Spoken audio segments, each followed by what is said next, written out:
네, 방금 소개받은 저는 이제 서울시립대학교 환경공학부의 서명원이고요. 저 이제 에너지기술연구원에 있었던 서명원이 맞습니다. 그래서 사실 제가 올해 3월부터 시립대학교로 이제 옮겨가지고 이 주제에 대해서 이제 말씀을 좀 드리는 게 맞는지 제가 이제 그 저희 친정이 이제 에너지기술연구원한테 허락을 받았고요. 그래서 네, 제가 이제 에너지기술연구원에 있는 동안에 그 수행했던 내용에 대해서 아마 말씀을 드리겠고, 사실은 굉장히 많은 시행착오나 이런 것들이 좀 있었는데 그런 부분에 대해서 제 이제 말씀드리고 싶은 건 좀 긴 호흡을 가지고 R&D를 진행을 해야 되겠다라고 사실 생각을 하고 있고요. 저는 원래 이제 유동층 부문위원회에서 많이 활동을 했었는데 오늘 이번에 이제 황동원 센터장님께서 이렇게 추천을 해주셔가지고 석유화학 분야에서 발표를 드리게 된 점을 영광스럽게 생각을 하고 있습니다.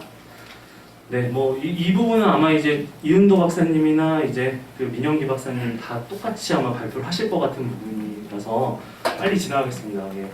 지금 폐플라스틱 발생량이 아시다시피 2만 톤 또는 3만 톤으로 추산을 하고 있는데요. 보시는 바와 같이 이제 재활용률이 60, 70% 가까이 된다고 하지만 실질적인 재활용률은 사실 굉장히 낮죠.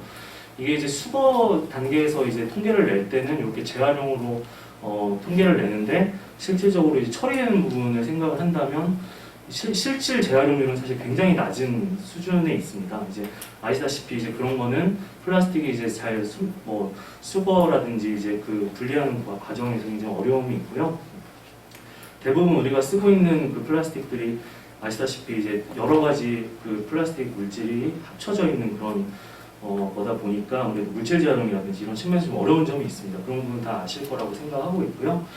코로나 이후에 아시다시피 이제 플라스틱 포장 폐기물이 넘치고 있고요.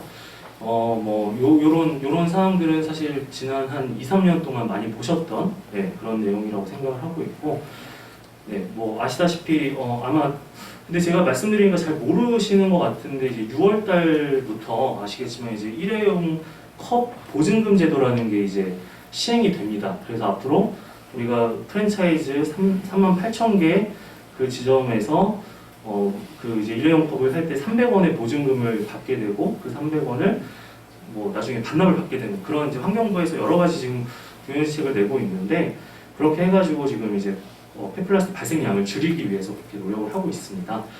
그래서 여기 보시면은 전주기 발생 저감 재활용 대책이 수립이 됐고요.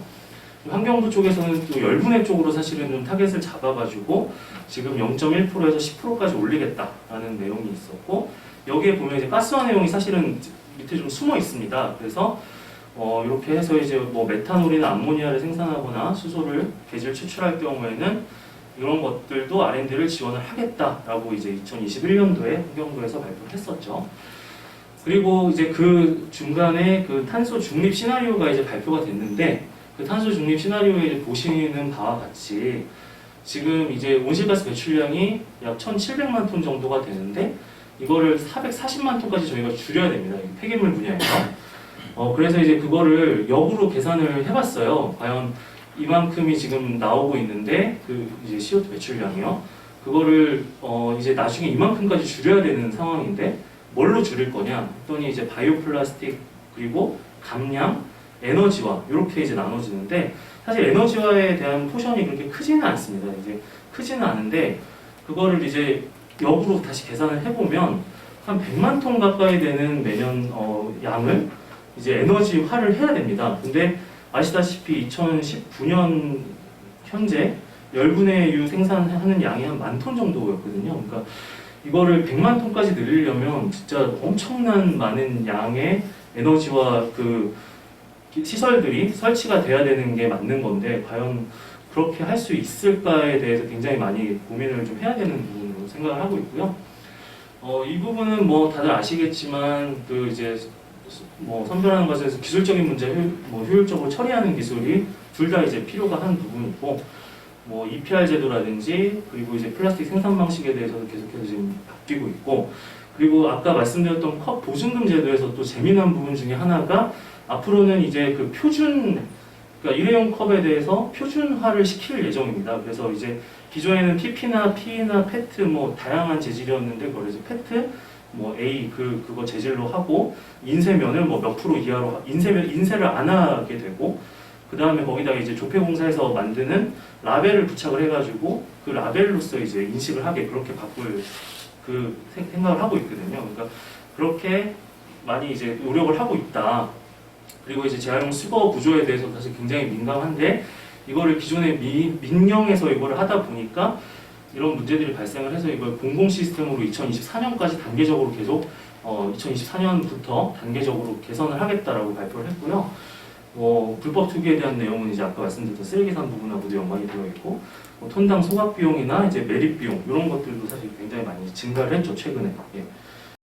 그래서 그런 문제들이 있고요.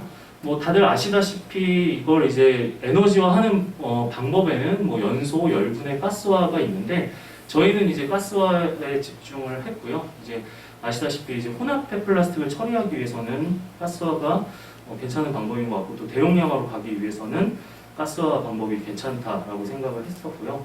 그 중에서 이제 제일 중요한 게 타르를 그럼 과연 어떻게 저감을 할 것이냐라는 부분에 대해서 많이 고민을 했었습니다.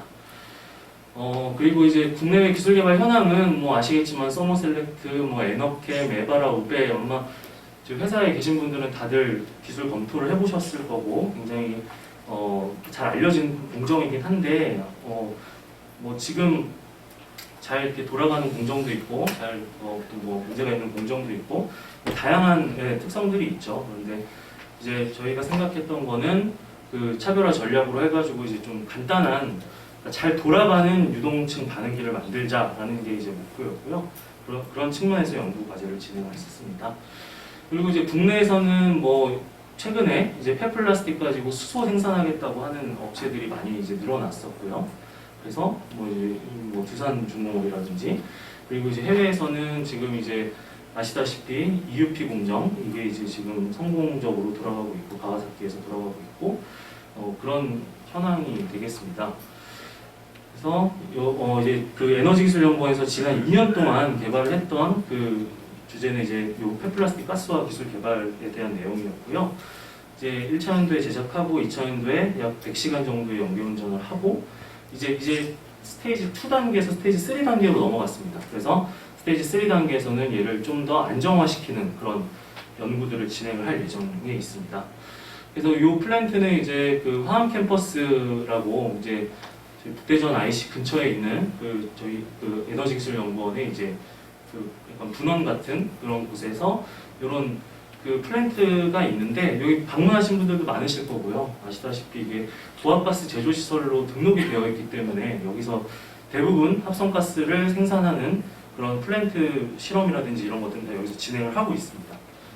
물론 저희 가스 기사라든지 이런 분들이 다 그 상주를 하고 있고요. 그래서 이제 제가 진행을 했던 부분들이 이제 요 에너지기술연구원과 위탁기관인 그 당시에 이제 서울시립대 김주식 교수님 그리고 여러 기술 수요 기업들과 함께 추진을 했었던 내용이 되겠습니다.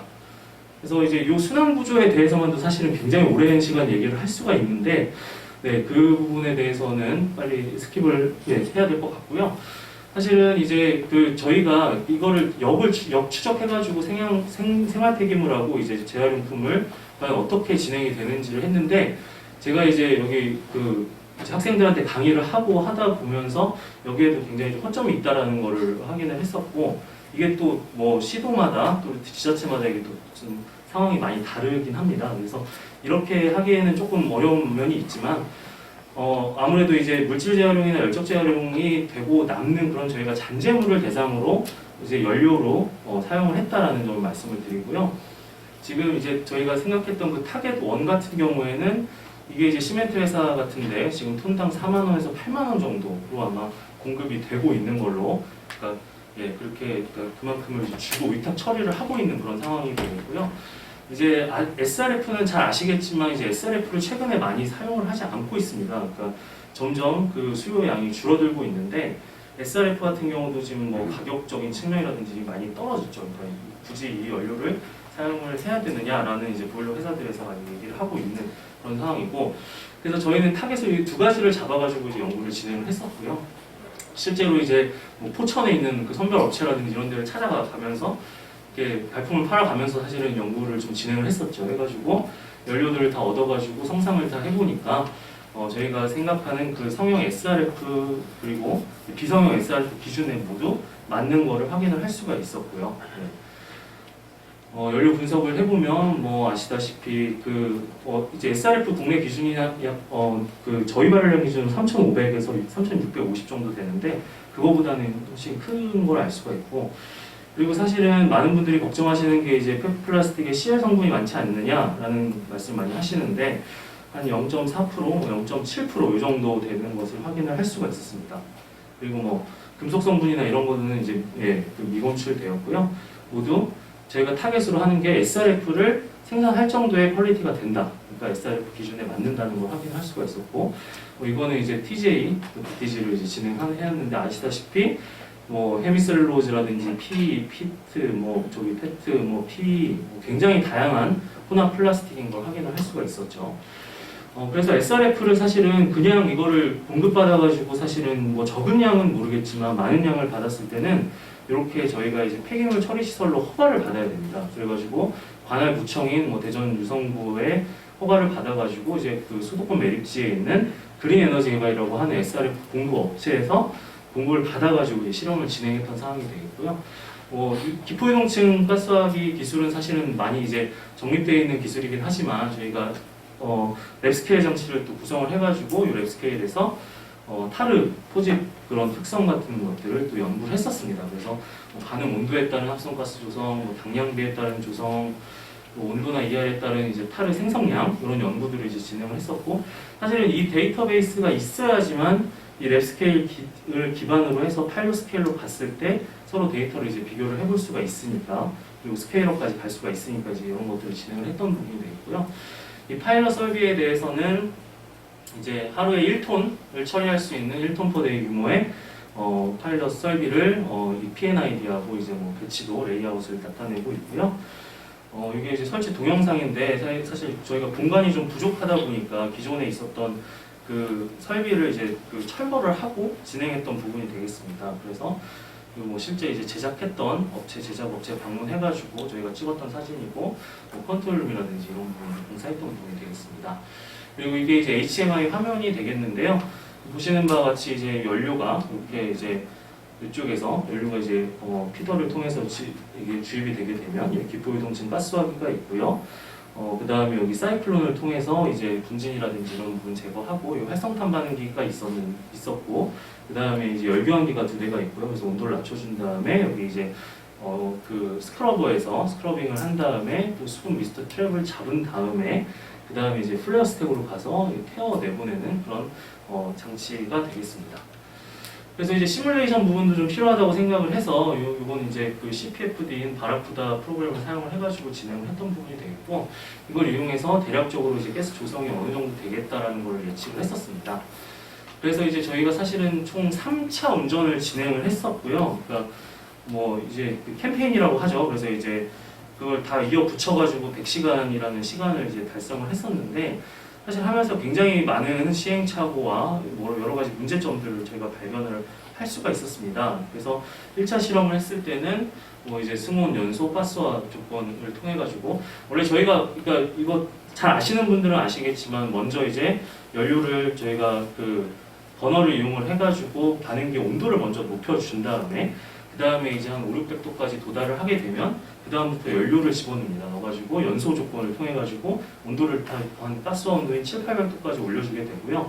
7, 800도 온도가 되면 그때부터 에어양을 당량비에 맞춰가지고 조성을 바꿔주면서 이제 가스화 조건으로 이렇게 계속해서 가게 되는 거죠. 근데 보시는 바와 같이 뭐 굉장히 데이터가 이제 들쭉날쭉하고 있고 굉장히 좀 많은 어려움들이 있었던 그런 부분이 되겠습니다. 그래서 특히나 이제 저희가 해보니까 이 뭐 저희가 예측했던 것처럼 어그로모레이션에 의한 문제가 이제 굉장히 발생을 좀 했었던 걸로, 그러니까 이것들이 응집체를 이렇게 만들어가지고 그런 문제점들이 이제 발생이 됐었고, 이 좀 더 정확한 분석을 해서 이제 GC로 이제 저희가 포집해가지고 가스를 GC로 분석을 했었던 부분이 되겠고요. 실제로 나중에 저희가 이제 내시경 카메라를 이용을 해가지고 확인을 했던 이런 응집물이 되겠습니다. 이거하고 그 다음에 이게 이제 결국에는 저희가 뭐 반응기를 항상 설계하시는 분들하고, 그러니까 저희 같이 이제 공정을 전공한 사람들 얘기하는 게 반응기는 이제 잘 들어가고 잘 빠지는, 그러니까 그게 제일 중요하다라고 생각을 하는데, 사실 이제 넣는 이게 피딩 부분에서도 문제가 좀 있었고, 이걸 반응기에서 나온 요 잔여물을 빼주는 부분에서도 문제가 있었습니다. 그래서 이걸 빼는데 저희가 후단에다가 이렇게 스크류를 사용을 해가지고 이거를 중간에 제거를 하려고 했는데 이제 1차 운전 때는 그거를 하지 못했었어요. 그래서 이런 문제점들이 있었고, 2차 운전 때는 또 약간 이때는 또 갑자기 날이 또 추워지면서 피딩 쪽에 문제가 많이 발생을 했었습니다. 그래가지고 연료가 이제 지속적으로 이제 들어갔다가 안 들어갔다 하다 보니까 저희가 이제 이거를 굉장히 균일화 시켜서 SRF를 사용을 했다고 생각을 했는데도 불구하고 이게 이제 플러프 타입이다 보니까 아무래도 플러프 타입이 일부 이제 섞여 있다 보니까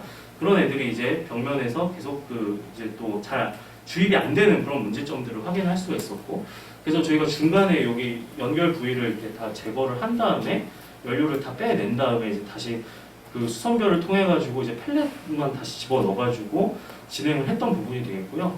여기서는 또 좀 저희가 안정적인 그런 별건 아니었지만 어쨌든 중간에 그 디스차지 스크류를 써가지고 중간에 이제 그 어그로모레이션이 생겼을 때 그것들을 제거하면서 연속적인 운전이 가능하다라는 것들을 좀 알 수가 있었습니다.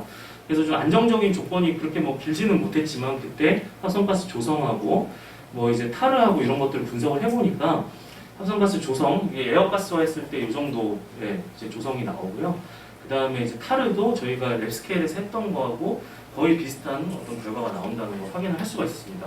그래서 실제로는 그 연료의 이 성상 자체 때문에 굉장히 많은 그 가스화나 연소 특성이 좀 다르다라는 걸 저희가 알 수가 있었고, 실제로 저희가 이제 플러프 타입이나 5mm짜리 그리고 10mm짜리를 다 이렇게 연소를 시켜봤을 때 뭐 연소 시간이라든지 이런 게 굉장히 오랜 시간 탄다는 거를 확인을 할 수가 있었습니다. 이제 저희 같은 경우에는 플러프 타입으로는 안 하고 펠렛 타입으로 할 수밖에 없었던 게 이제 아무래도 이게 밀도가 플러프 타입이 너무 작기 때문에 공급량이라든지 이런 것들을 설계하기가 어려웠는데, 뭐 아시다시피 이제 대용량화된 설비 같은 경우 이제 뉴매틱 그 주입을 하면서 뉴매틱으로 이제 피딩을 하면서 할 수 있는 부분이 있기 때문에 아마 그런 부분으로 또 연결을 시킬 수 있는 거라고 생각을 하고 있고요.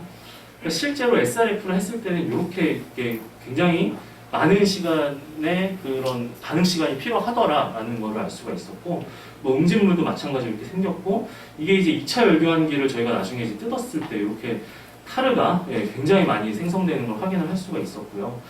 사실 이거는 뭐 저희가 이제 활성탄 베드를 만들어 놨는데 활성탄 베드가 이제 여러 문제점들로 인해서 운전을 해보지는 못했어요. 그래서 만약에 운전을 하게 된다면 훨씬 더 좋은 결과가 나왔을 거라고 생각을 하고 있는데, 뭐 사실은 잘 계속 안 된 데이터만 보여드린 것 같은데 결과적으로는 이제 그 냉가스 효율이라든지 뭐 운전 압력 그리고 누적 시간을 이제 104시간 정도 맞춰가지고 일단은 과제 스테이지 2 단계까지는 저희가 목표치를 달성을 했었고, 지금 이제 스테이지 3 단계가 돼서 2년 동안은 이 장치에 이제 뭐 유지 보수해야 될 부분들이 굉장히 많습니다. 이제 그런 부분에 대해서 진행을 하고 있다고 생각하시면 될 것 같고, 지금 시간이 거의 다 됐는데 이제 국내 폐기물 가스화기하고 비교를 해보면 지금 국내에서 돌아가는 가스화기가 약간 저희가 볼 적에는 거의 한 2세대 정도라고 보고 있는데, 이제 가스 조성하고 비교를 했을 때 이렇게 활성가스 조성이 이렇게 나오는 걸 확인할 수가 있었고, 이거 이제 경제성 분석이거든요. 뭐 많은 분들 관심 있으시겠지만 에탄올로 갈지 뭐 수소로 갈지 아니면 뭐 FT 오일로 갈지 아니면 전기로 갈지 이런 것들 다 분석을 해봤는데, 당연히 이제 그 수소로 갈 때 경제성이 이제 가장 높게 나오는 걸 확인을 할 수가 있었고, 그러니까 스팀 가스화를 했을 때, 에어 가스화를 했을 때는 이제 전력 생산이 가장 괜찮은 옵션이다라는 걸 확인을 할 수가 있었고요. 민감도 분석 진행했었고, 그래서 이제 이런 것들 향후 계획입니다. 그래서 굉장히 플랜트를 사실 해보니까 많은 부분에서 보완이 이뤄야 되는 것들 확인할 수가 있었어요. 특히나 뭐 피딩 부분이라든지 디스차지 부분이라든지 이 부분들이 제일 중요했었고, 활성탄 배드도 이용을 해가지고 잘 더 그런 어떤 TRL을 더 높일 수 있도록 그렇게 진행을 하려고 하고 있습니다. 그래서 이제 SK 에코플랜트하고 요 관련된 부분에 대해서 이제 상호 협약식을 맺었고, 이제 이쪽에서 관심이 많이 있어서 이제 그쪽으로 진행을 하려고 생각을 하고 있고요. 향후 계획은 저희가 이제 뭐 열분해 기술도 지금 제가 알기로 애기원에서도 지금 개발을 계속 하고 있는 걸로 알고 있고요. 그래서 그쪽하고 연계해서 저희 분류층 가스화기에다가 집어넣는 방법, 그리고 이 SRF를 이용해서 그냥 유동층 기술로 가는 방법, 이렇게 두 가지 트랙으로 생각을 하고 있습니다.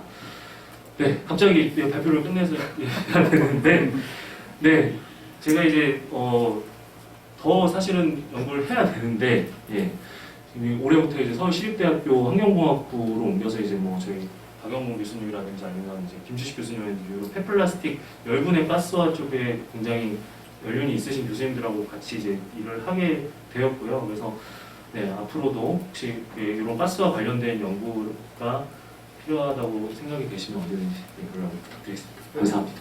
네, 발표 감사드리고요. 시간을 다 실어가지고 질문 못 받을 것 같아요. 개인적으로 질문 부탁드리고요. 다음 네, 보겠습니다. 감사합니다.